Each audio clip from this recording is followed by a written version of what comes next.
Merci Amélie pour ce morceau. Aventurier, éclaireur, J.A., bonjour. Bien sûr, je ne vous ai pas oublié. Frères et sœurs, amis visiteurs, bonjour. Mes cousins et moi lancions des pierres pour faire tomber les mangues que nous ne laissions mûrir sur l'arbre. Nous en lancions aussi sur les ruches et les essaims d'abeilles, et puis nous partions en courant. Quelquefois, nous en sentions indemnes, mais d'autres fois, elles nous piquaient, et puis nous partions en pleurs vers nos mères. Nous en faisions des ricochets sur l'eau limpide. Nous utilisions les pierres pour nous défendre de chiens ou de quelque autre animal. Nous les placions sur une fronde pour nous vanter de quelque autre exploit. Voilà ce genre de façon que je me suis servi de pierre dans mon enfance.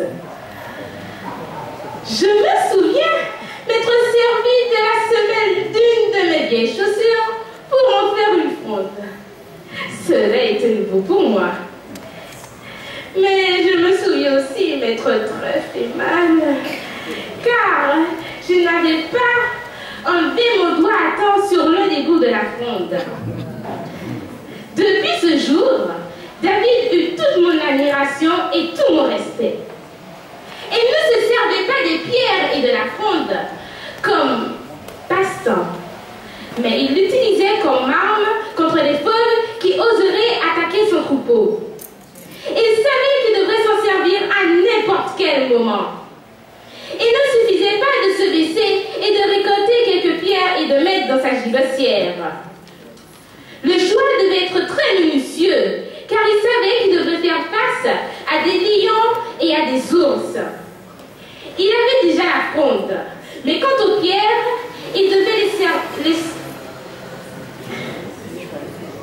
les choisir avec beaucoup de patience.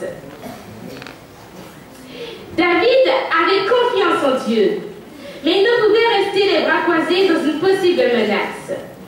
Qui mieux que David peut dire que Jéhovah est le bon berger qui prend soin de nous comme sa brebis la plus précieuse?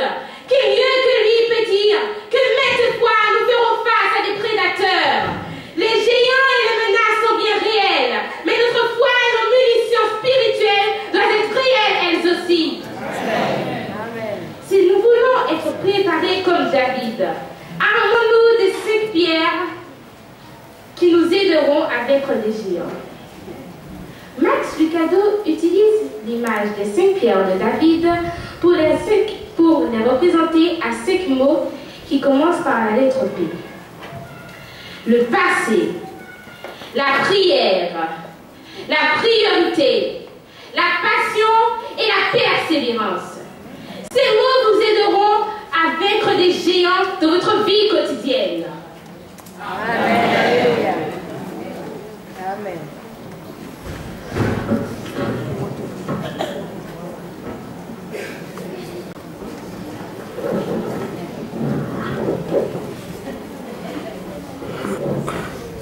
Maintenant, je vous invite je vais parler de la première pierre, la pierre du passé. Je vous invite à chercher avec moi dans 1 Samuel 17, versets 34 à 36.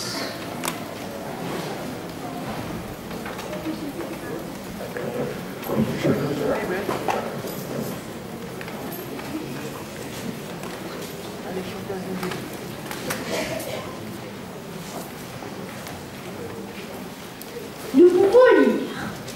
Ton serviteur faisait paître les brebis de son père. Et quand un lion ou un autre venait enlever une du troupeau, je courais après lui. J'enlevais la bête de sa gueule. Et s'il se dressait contre moi, je le saisissais par les poils du manteau. Je le frappais et je le tuais. C'est ainsi que ton serviteur a terrassé le lion et l'ours. Et il sera de même du Philistin, de cet incirconcis, comme de l'un d'eux, car il a insulté l'armée du Dieu vivant. Cette pierre nous enseigne qu'il ne faut pas oublier. C'est-à-dire qu'il ne faut pas oublier les victoires du passé pour faire face à celles du présent ou de l'avenir. Ellen White déclare: nous n'avons rien appris de l'avenir si ce n'est d'oublier la façon dont le Seigneur nous a conduits et ses enseignements du passé. Très souvent, nous avons la mémoire courte. Nous avons réussi peut-être toutes nos distinctions, mais par la suite, nous avons entendu un frère frustré qui nous a dit une critique et nous voulons absolument le frapper. Mais c'est là qu'intervient la pierre du passé. Elle nous rappelle les victoires du passé pour faire face à celles du présent.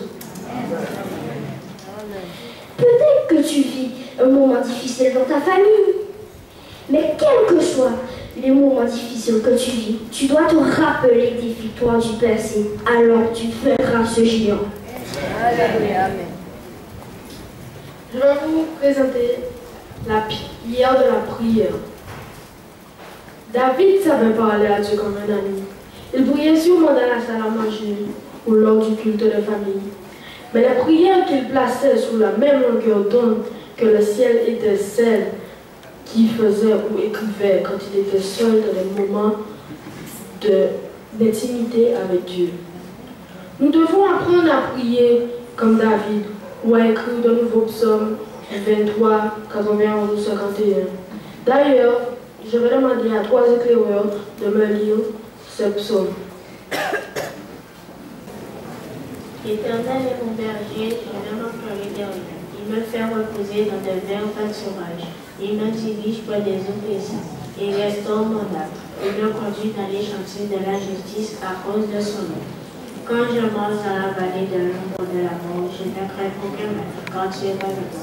Ta houlette et ton bâton me rassurent. Tu donnes devant moi et ton peuple en face de mon offense. Tu réduis ma tête et ma coupe des gauches. Dieu de bonheur et la base m'accompagneront tout le jour de la vie. Et j'habiterai dans la maison de l'Éternel jusqu'à la fin de mes jours.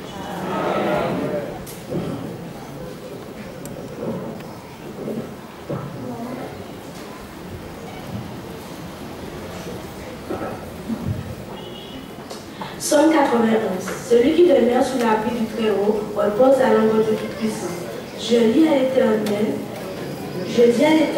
mon refuge et ma forteresse, mon Dieu en qui je me confie. Car c'est lui qui te délivre du filet de l'oiseleur, de la peste et de ses ravages. Il te couvrira de ses plumes et tu trouveras son refuge sous ses ailes. Sa fidélité est un bouclier et une cuirasse.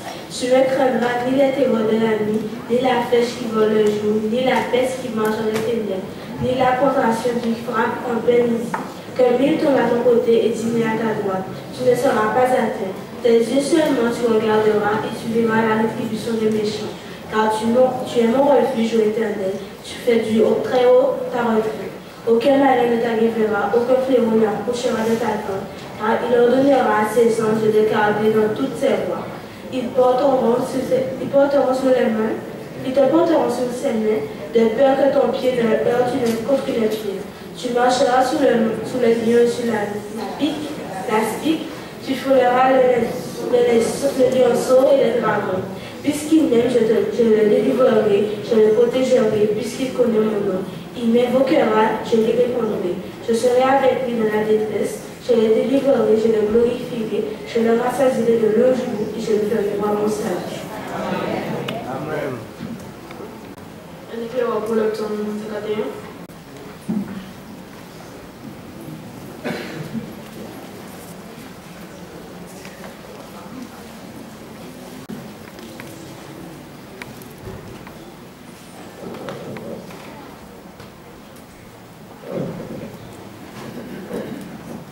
Ô Dieu, aie pitié de moi dans ta bonté, selon ta grande miséricorde, et efface mes transgressions. Lave-moi complètement de mon iniquité et purifie-moi de mon péché, car je reconnais mes transgressions et mon péché est constamment devant moi. J'ai péché contre toi seul et j'ai fait ce qui est mal à tes yeux, en sorte que tu seras juste dans ta sentence, sans reproche dans ton jugement. Voici, je suis né dans l'iniquité et ma mère m'a conçu dans le péché. Mais tu veux que la vérité soit au fond de mon cœur. Fais donc pénétrer la sagesse au-dedans de moi. Purifie-moi avec l'hysope et je serai pur. Lave-moi et je serai plus blanc que la neige. Amen. Merci. Il nous est possible de parler à Dieu œuvrant bien grand nos cœurs. Nous devons accepter d'être vulnérables devant notre Dieu pour exprimer notre joie, nos douleurs, nos tristesses, nos désirs, nos échecs, nos victoires. Ne faites pas face aux géants sans avoir passé du temps avec Dieu dans la prière. Amen. Maintenant, je vais vous parler de la troisième pierre, la pierre de la priorité. D'après vous, qu'est-ce qui est essentiel pour un dirigeant de club? Les amis, les distinctions, le respect du club. C'est important, mais que tous ceux qui connaissent notre club sachent que nous honorons Dieu, nous le glorifions et c'est notre seule source de priorité. Amen. Ce qui a poussé David à se battre contre l'armée philistine, ce n'était pas de vous, c'était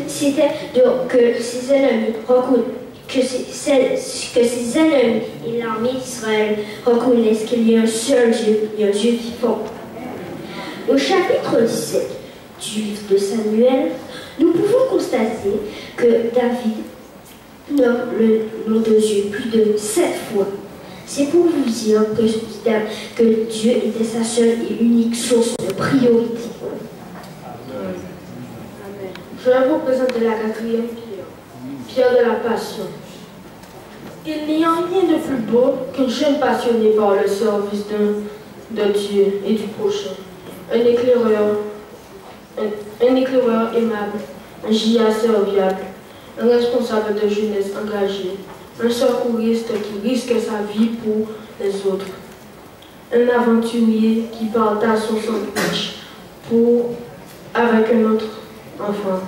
Avoir de la passion pour servir, de la passion pour accomplir quelque chose qui rend gloire à Dieu, de la passion pour montrer que Dieu est bon et réel, de la passion pour être fidèle et pour donner un bon témoignage de la passion, pour partager sa foi et enseigner aux autres les vérités de la sainte parole, de la passion pour chanter, prêcher, prier.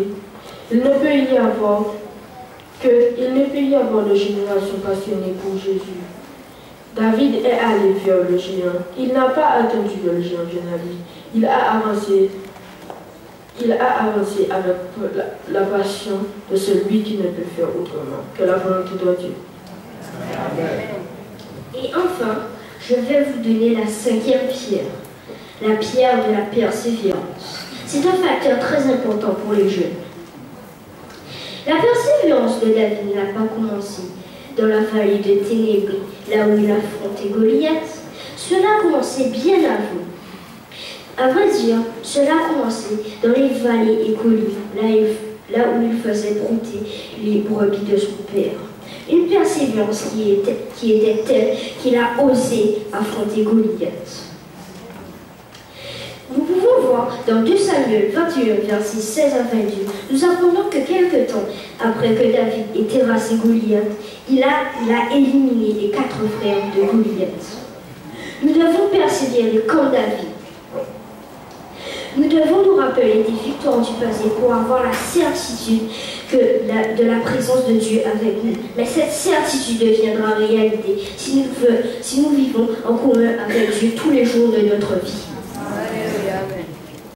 Depuis notre jeune âge, nous savons qu'il y a des choses que nous ne pouvons pas faire, des choses que nous ne devons pas faire, des choses que nous faisions et des choses que nous continuons à faire. C'est l'impuissance de faire face aux géants et de savoir que le combat est déjà perdu d'avance. David a dû surmonter plusieurs complexes dans sa jeunesse. Mais il savait que Dieu avait mis en lui quelque chose de spécial que personne d'autre n'avait. Il a fait des tâches simples, mais tout est apprentissage pour des défis beaucoup plus grands. Regardez-les bien. Les aventuriers, les éclaireurs, les jeunes, ils vont vaincre des géants. Amen. Regardez le berger, il peut être votre roi. L'aventurier qui vous sourit maintenant, il peut être vos pasteurs plus tard. Alléluia. Dans la direction du ministère de la jeunesse, on raconte l'histoire de beaucoup de jeunes qu'on ne pensait pas qu'ils pourraient faire de grandes choses.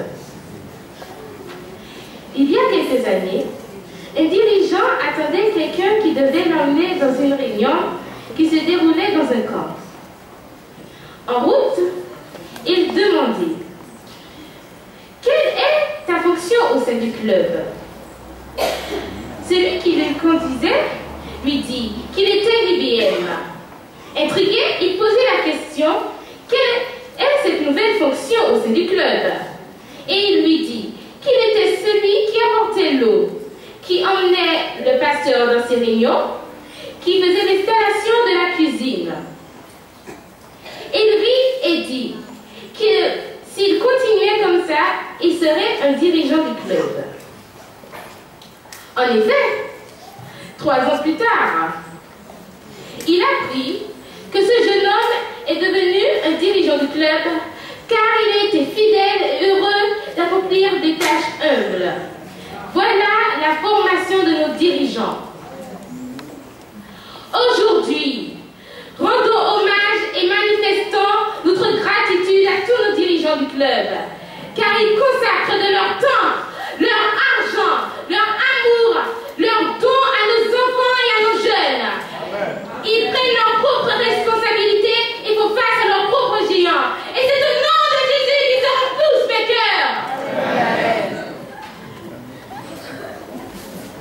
Ils accompagnent nos enfants dans leur vie intégrale et spirituelle. Que ce jour de fête soit aussi un jour d'engagement. Un jour d'engagement pour prendre les 5 pierres qui nous aideront à vaincre. Voilà déjà 1 an que ces